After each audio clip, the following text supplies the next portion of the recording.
అన్నయ్యకు పెళ్లి కుదిరిందంట కదరా? అవునరా, పెళ్లి కుదిరింది. మీ అన్నయ్య కాలేజీ పోయేటప్పుడు కాలేజీ రోజుల్లో తన క్లాస్మేట్ ని ప్రేమించాడంట కదరా? ఆ అమ్మాయేనా పెళ్లి కూతురు? కాదురా, తను కాదు. ఇదేంట్రా, అన్ని సంవత్సరాలు ప్రేమించుకొని ఆ అమ్మాయిని పెళ్లి చేసుకోవడం లేదా మీ అన్నయ్య? లేదురా. ఎందుకంటారా? నేను కూడా మా అన్నయ్యను అడిగాను.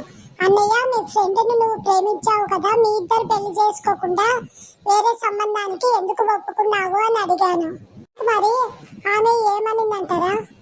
మా అన్నయ్య మొదలు చెప్పలేదు. తర్వాత చెప్పన్నయ్య, ఏం జరిగింది, ఎందుకు ఆమెను కాకుండా వేరే సంబంధం ఒప్పుకున్నావు అని మా అన్నయ్యని అడిగాను. అప్పుడు మా అన్నయ్య ఇలా చెప్పాడు. ఏం చెప్పాడురా మీ అన్నయ్య? మా అన్నయ్య గర్ల్ ఫ్రెండ్ చెప్పిందంట, ఇప్పుడు వాళ్ళ అమ్మ నాన్న 24 గంటలు కొట్లాడుకుంటారంట. లవ్ మ్యారేజేనంట. పెళ్లి చేసుకుని 24 గంటలు గొడవ పడతా విడాకులు తీసుకున్నారంట. అది చూసి మా అన్న గర్ల్ ఫ్రెండ్ వాళ్ళ అమ్మ నాన్న చూసి భయపడిందంట. అందుకని మా అన్నయ్యతో ఇలా చెప్పిందంట. ఏం చెప్పిందంటారా?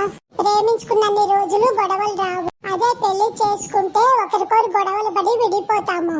మరి దానికి మీ అన్నయ్య ఏం చెప్పిందంట? ఆ మాట విన్నాక మా అన్నయ్య మరి ఆమెనే అడిగిందంట, మరి మనం ప్రేమించుకొని పెళ్లి చేసుకోకుంటే ఎట్లా, మన ప్రేమను ఎలా కాపాడుకుండేది అని. అందుకని ఆమె చెప్పిందంట, మన ప్రేమను కాపాడుకోవాలంటే నువ్వు వేరే అమ్మాయిని, నేను వేరే అబ్బాయిని పెళ్లి చేసుకుందాము. మన ప్రేమ ఎప్పటికీ ఇలానే ఉంటది, మనం విడిపోము, గొడవలు పడము, మన ప్రేమ మనకు బతుకుతుంది అని చెప్పిందంట. ఇదేంద్రా ఆమె ఇలా చెప్పింది? ప్రేమించుకున్న వాళ్ళిద్దరు పెళ్లి చేసుకోవాలి కానీ వేరే వాళ్ళను పెళ్లి చేసుకోవడం ఏంది, మళ్ళీ ప్రేమించుకోవడం ఏంది? ఏంటోరా ఇప్పుడు కాలము ఇలా తయారయ్యారు. చిన్నపిల్లని నాకే ఇది వేరేగా తప్పుగా అనిపించింది. పెద్దోళ్ళు వాళ్ళిద్దరు ఈ నిర్ణయాలు ఎలా తీసుకున్నారో ఏమో. మా అన్నయ్య గర్ల్ ఫ్రెండ్ కూడా పెళ్లి అయిపోయిందంటారా? అందుకే మా అన్నయ్య కూడా వేరే సంబంధం ఒప్పుకున్నాడు.